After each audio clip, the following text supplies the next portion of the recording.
Okay, let's look at the lob.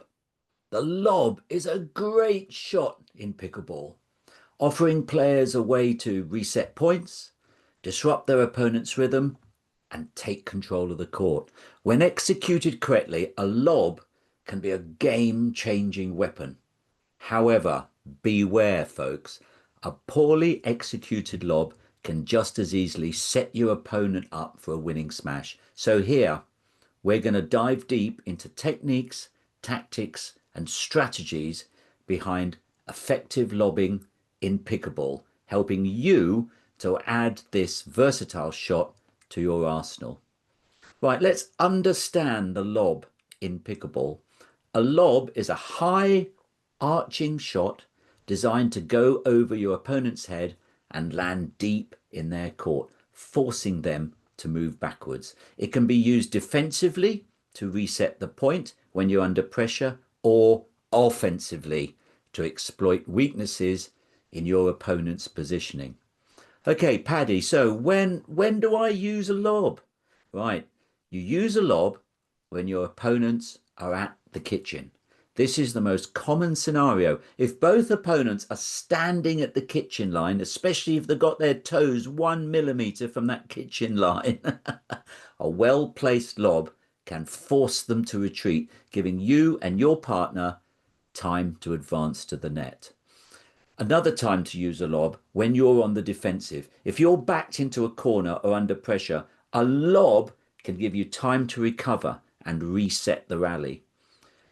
Another way to use a lob to exploit weak overheads. If you know your opponents have difficulty with an overhead shot, with smashing, lobbing frequently can really put them in uncomfortable situations. Right, let's look at lobbing techniques in pickleball. Number one, the forehand lob. Right, this is the most natural and commonly used type of lob. To execute it, look at your grip and stance. Use the good old continental grip and position your body sideways to the net. You've got to follow through. Your follow through is crucial for control and lift. Start low and extend high, aiming to keep your paddle moving in an upward arch. The longer your follow through, the higher and deeper your lob will be. Height.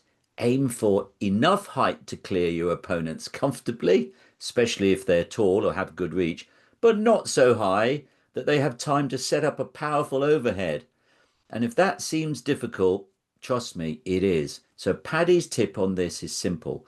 Give the ball lots of height. The most common error in lobbing is hitting it too long. Height will help to overcome this. But if you're playing outdoors, be aware of any wind and obviously compensate for this. The backhand lob. This is less common, but equally important, especially when you're caught on your weaker side. The key points: grip and stance is the same. Hold the paddle with a continental grip and position your body side on. The swing, similar to a forehand lob, the motion should be smooth and upward, starting low and follow through high. The control, the backhand lob requires more finesse. So focus on controlled, smooth swings rather than power. This is often a softer, more delicate shot on the backhand. So here's a tip. Using a two-handed backhand for your lob may help you. It offers more control and stability. Ideally, it's good to have both, double backhand and single backhand, if you can. And if you're a beginner, I strongly recommend that you try single backhand and backhand lobs. Give it a go, see what happens. Number three, the dink lob. Right, the dink lob is a specialized shot that can catch opponents off guard. When your opponents are expecting a nice soft dink near the kitchen, a quick change to a high lob can leave them scrambling. The execution of this is use the same setup as a regular dink, but at the last second, flick your wrist upward to add loft to the ball. Deception. The key to an effective dink lob is disguising it until the last moment, making your opponents think you're hitting a soft, low shot. Now, it's great to lob it from a dink into the middle of the court to cause confusion about who will take the shot. Tip: the dink lob is great shot to have it in your armory, but don't use it too often. But it can be very effective, so try it. Let's look at the tactical considerations for lobbing. Right, positioning and court awareness. Look for openings. The most effective lobs are those that exploit space. If you see your opponents leaning forward or standing too close to the net, it's a prime opportunity to lob. Avoid the middle. A standard lob down the middle of the court is often easier for your opponents to cover. Aim for the deep corners of the court to make it harder for them to track the ball. Also, the deep corners of the court offer you more space to get your lob in. You'll probably have 6 inches, maybe even a foot more space. Bear that in mind when you're looking at lobbing. Tip: aim to lob over their backhand if you get the opportunity. Right, 2, mix up your shots. Lobbing too frequently is a no-no. It can become predictable. It allows your opponents to adjust their positioning. Better players especially love a badly executed lob to smash for a winner. It's essential to mix lobs with other shots, dinks, drives, and lobs to keep your opponents guessing. A lob works best when it's unexpected. So the tip is simple: don't lob too much. Use the lob as a surprise shot. And here's another tip: don't lob all the time in recreational play.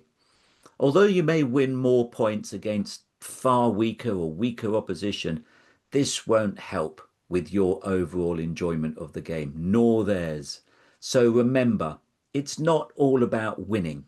Don't lob the whole time and just drive people mad. Enjoy your recreational play, lob every now and again, give it a go. Number 3, watch for wind conditions. If you're outside, lobbing in windy conditions can be tricky. If you're hitting with the wind, the ball may carry farther than expected, potentially flying out of bounds. But the other way, when hitting into the wind, you'll need to add extra height and power to ensure the ball reaches your target. Tip: use a cross-court wind to your advantage. If you can judge it well, aim wide of the court and let the wind bring it in. That's always a good one, and it can really surprise your opponents. Okay, let's look at the strategic use of the lob in pickleball. Number 1, using lobs as a defensive tool. When you're under pressure or pinned to the baseline, a lob is a great way to neutralize your opponent's attack and buy a little bit of time to regain a favorable position. For example, if your opponents are dominating at the net, a well-placed lob can force them to retreat, giving you a chance to regain control. Tip: using a lob is hard to implement if you're far back on the court. The wiffle ball usually cannot be hit far enough to make this shot. But give it a go and see if you can do it. Of course, the standard shot in this situation is a reset shot or possibly a hard drive low across the middle of the net.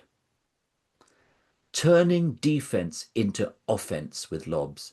A successful lob can turn the tide of a rally by forcing your opponents to retreat and possibly make a poor return. This is especially true if you can push them deep into their court with a high lob to the baseline. Once your opponents are scrambling, you can move up to the net and take control of the point.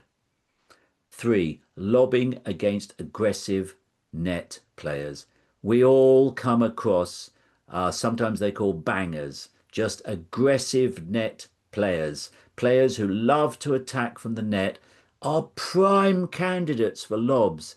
If they are constantly pressing forward and crowding the kitchen, A deep lob can quickly disrupt their strategy and force them out of their comfort zone.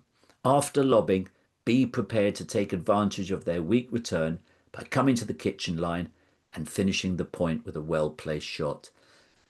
Us seniors love to beat, I suppose, younger bangers if we can.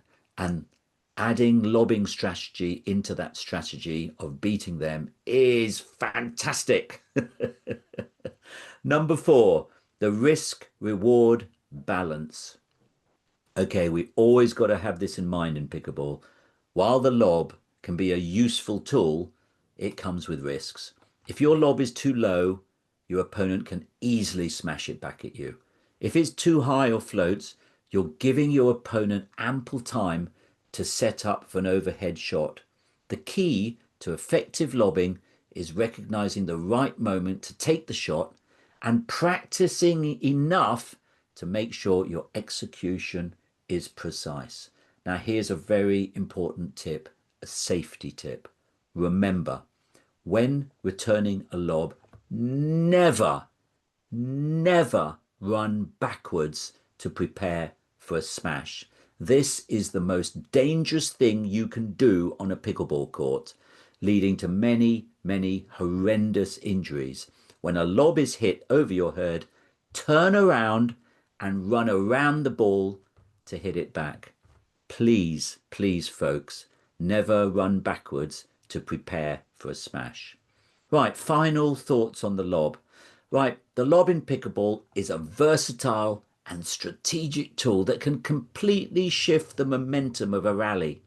Whether you're using it to reset a point, push your opponents back, or capitalize on a positional advantage, mastering the lob requires solid technique, smart tactics, and a keen sense of timing. Practice often, mix it into your game thoughtfully, and soon you'll find yourself using lobs to outmaneuver and outwit your opponents. So the next time you're on the court, keep an eye for opportunities to lob and watch as your opponents scramble back to try to react.